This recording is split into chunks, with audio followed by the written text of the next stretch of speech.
Good morning, students. So today we are going to see the derivation, second important derivation of this module, that is length of path of contact. So for that, first of all, we need to draw a diagram in this format. You can see you have two wheels, one wheel at the top, that is called as the wheel normally. Second gear, that is below, it is called as pinion. Pinion is always the smallest gear. Wheel will be the biggest gear. So we have to assume that pinion and wheel are in contact.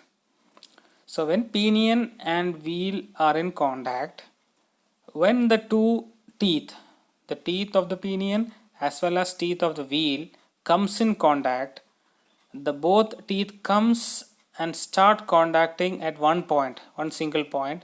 You can see the point here as K, and it will mesh with each other. It will have the maximum contact. It will have the maximum contact at the point P, where it is having the maximum contact. Then it disengages. First it engages and become the maximum contact at point P. Then it begins disengagement and it has the least contact when it reaches the point L, and it moves away. The teeth of the wheel as well as the teeth of the pinion moves away. Similarly, other teeth also, now next set of teeth will comes in contact, have the maximum contact, then it moves away. Like that, each teeth of both wheel as well as pinion comes in close contact. So where it starts the contact, where it is having the maximum contact and where it moves away, that length is called as length of path of contact. So from the figure you can see that length is nothing but KL. The K, you can see KPL, that length is nothing but the total length of contact. So this length of path of contact we can find out from a derivation. The value of that can be got from the derivation. So for that, in drawing this diagram, you can see first what you have to do, you need to have the center of the pinion O1 as well as the center of wheel O2. Then you have to draw two semicircles, one circle for the pitch point, sorry, it is the dedendum. Then you have the dotted line, that is the pitch circle. Then you have to draw this above one, that is the addendum circle of the pinion. Similarly, on the other side also, dedendum you have to draw, then pitch circle, then you have to draw the addendum of the wheel. So here you can see one important point, that is both pitch circles of pinion as well as addendum meets at one single curve. You can see the both arc meets there. Then you can see where the both for example the addendum of the wheel and dedendum of the pinion meets, that point is the starting of the length of path of contact, that is K. And similarly, where the addendum of the pinion and dedendum of the wheel is meeting, that point is L. And P is the point where both pitch circles meet. So this is another thing which you have to keep in your mind when you construct this for this figure. And also you have to make the small angle phi, that is a pressure angle, which is in between the centers joining O1 and O2 as well as the perpendicular from the O1 to the common normal.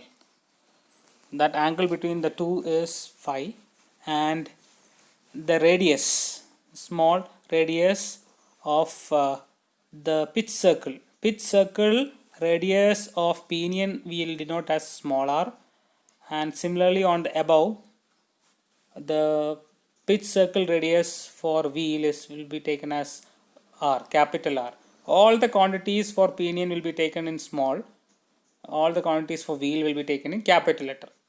So similarly you can see the RA is the radius of the addendum circle, capital RA is the radius of the addendum circle of the wheel. So these are the major things which we have to take care when we construct the the figure. Now we will move on to the derivation part. So from the diagram it's very clear, regarding the radius of addendum of the pinion as well as wheel, and also the radius of the pitch circle of the pinion and wheel. So we can write that is a given data. So first of all we can write let RA is equal to, from the figure it is O1L, that is nothing but the radius of the addendum. RA, radius of the addendum of the pinion, that's why it is small letter. So we'll write capital RA. From the figure it is O2K, but that is nothing but it is the radius of A for addendum of the wheel. This is for pinion. Pinion is always a smaller gear, so that's why we'll use the small letter R. Wheel is always the bigger gear, so that's why we can use capital letter R, capital RA. So this is both for addendum, so that's why small RA and capital RA. Then we have small r, that is the radius of the pitch circle of the pinion, that is from the figure it is O1P. You can see the figure. Similarly, capital R, it is the pitch circle radius for the wheel. From the figure it is clear, it is O2P, O1P and O2P. Now again from the figure you can see the radius of the base circle of the pinion. So what is O1M? O1M.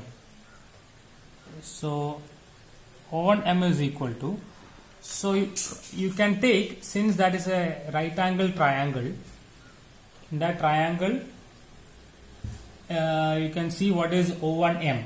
O1M, it is the, you can see a small angle in triangle O1PM. Okay, in triangle O1PM you can see the small angle phi. So we want O1M. O1M is the side containing the angle. So side containing the angle is always the cos component of hypotenuse. So what is the hypotenuse? Hypotenuse is O1P. O1P is hypotenuse. So O1P, hypotenuse into the cos of that angle, cos phi. So this is how we'll write, since it is the cos component. So that is how we'll get O1M as O1P cos phi. So O1P cos phi, so that is nothing but what is O1P? O1P is R. So R cos phi. So this is what we get. Similarly, from the above triangle. So from the above triangle you can see O2PN. In above triangle O2PN, similarly you can write, if you want you can write similarly, what is O2N? In triangle O2PN, nothing but this O2P cos phi. Cos phi is equal to, what is O2P? It is R. R cos phi. Since both angle above and below it is phi. So we got that thing. Now we have to take from the right triangle. Second right, in right triangle, this is the right triangle. In right angle triangle O2KN, you can see the figure, the above triangle O2KN. What is KN? What is KN? KN is the total path of contact. Okay, so it's not the actual path of contact. Actual path of contact is KP, path of approach. So from KN, if you deduct PN, you will get KP. So for that, first we should know what is KN. So KN is equal to, you have to take that, since it is a right angle triangle, KN is equal to root of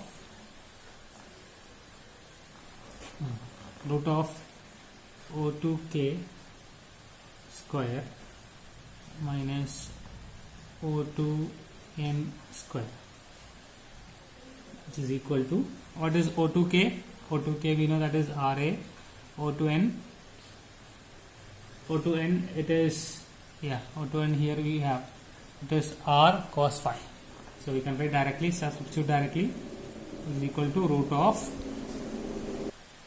so that's what we can write it as, RA square minus r square cos square phi, since this value we have already known. Now similarly we will find out the value of Pn also. What is Pn? So you can check the diagram. In the diagram, what is Pn? Pn is, you can see the Pn, you have to take from the that triangle O2Pn. O2Pn, if you take the triangle, that side the Pn is opposite to the angle phi. So that will be the sine component of the hypotenuse. So what is the sine component of hypotenuse? It is, hypotenuse is O2P sine phi. Okay, so what is O2P? O2P we already know. O2P is nothing but R. So R sine phi. So this is what we get. Now length of path of contact, or it's a path of approach. Therefore length of path of approach,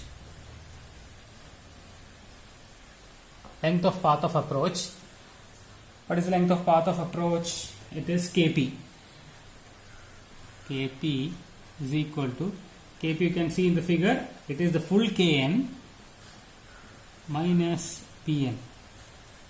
From the full Kn, if you minus the Pn, you will get Kp, which is equal to what?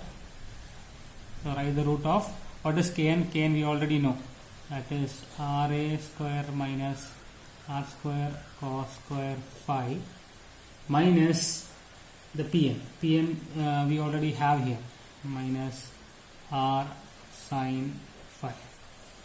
So this is the path of approach we get. Now similarly we should get, similarly from the other right angle triangle downwards, O1 ml. We'll get what is ml. Similarly we will write down what is PL. So ml and MP we can get. So if you want PL is the path of recess. PL is nothing but ml minus MP. So I will write down the formula and I will show you. So similarly in right triangle, you can see right angle triangle O1 ml. What is ml? ml is the square root of, we will use the Pythagoras theorem, square root of other two sides. Longer side is O1L square minus O1M square. So what is O1L? O1L is nothing but, you can see here, O1L is RA, you can see there. So that becomes RA square minus O1M. O1M we have already written here, R cos phi. So we can get RA square minus R square cos square phi, root of. Now, so that is ml. What is MP? MP also will find out. MP from the figure you can get, it is the opposite side. MP contains the opposite to the angle phi. So opposite component will be always the sine component. So hypotenuse into that sine component. Hypotenuse is O1p into sine phi. O1p we already know what is O1p. O1p here it is R. So R sine phi will get. So similarly you can see for getting the length of path of approach, Kp is nothing but the total Kn minus the small distance Pn. So for that we have found out what is Kn and we have found out what is Pn. So by subtracting Kn from Pn, we got the formula above. Similarly for path of recess, I'll show you path of recess. See, length of path of recess is also the total PL is equal to, PL is the path of recess, that is the total ML. From ML we have to subtract MP. So both ML and MP we will get it from we have already got it below. You can see here below ml and mp we got. We can directly subtract that. Then we'll get the value. If you directly substitute subtract, ml is nothing but ra square minus r square cos square phi is ml, mp is r sin phi. So that is the value of path of recess. Now path of contact is nothing but path of approach plus path of recess. KL is equal to KP plus PL. So KP we already found out, and also PL also we have found out. You can see now what we have combined the formula and got the formula for length of path of contact. Similarly, we will move on to next concept, that is we need to find out the length of arc of contact. You can see the arc in which the contact happens. That arc is also can be divided into two. One is arc of approach and arc of recess. So length of arc of approach, that is GP, arc GP in the figure, equal to nothing but length of path of approach divided by cos phi. So length of path of approach is KP. KP divided by cos phi will give you that value. Similarly, length of arc of recess, arc PH, that is length of path of recess divided by cos phi, PL by cos phi. So total, if you want to find out the length of arc of contact, which is equal to length of path of contact divided by cos phi, that is nothing but KP plus PL divided by cos phi. So after the length of arc of contact, we have the next topic, that is contact ratio. Contact ratio is nothing but it is the number of pairs of teeth is in contact. That also we can find out from this. That is length of arc of contact. That is which we have already found out above. This value divided by PC. PC is nothing but circular pitch. We have the formula for PC. Circular pitch is nothing but pi into m. M is the module. Module will be given in the question. If you multiply module into pi, you will get the value of circular pitch. If you divide the length of arc of contact by circular pitch, you will get the contact ratio. So normally in the question, they will ask you to find out the length of path of contact. Then from that, second part will be you need to find out the length of arc of contact, also contact ratio. So when a question you get like that, all the given data will be the number of teeth on gear, number of teeth on pinion will be given, addendum radius or the pitch circle radius will be given, or we can find out also either way. And finally you need to find out the KP you have to find out, that is KP is nothing but the length of path of approach, and you need to find out PL is nothing but the path of recess. Add both, you will get KL is nothing but the length of path of contact. From length of path of contact, you can see the KL is equal to KP plus PL. Then from path of contact, you need to find out the arc of contact. Arc of contact is nothing but that KL divided by cos phi. So if you want to find out individually, you can find out individually KP by cos phi as well as PL by cos phi, or directly you add and divide by cos phi, you will get the length of arc of contact. From length of arc of contact, you can get contact ratio by dividing the length of arc of contact by circular pitch PC. This is the summary of the derivation of length of path of contact.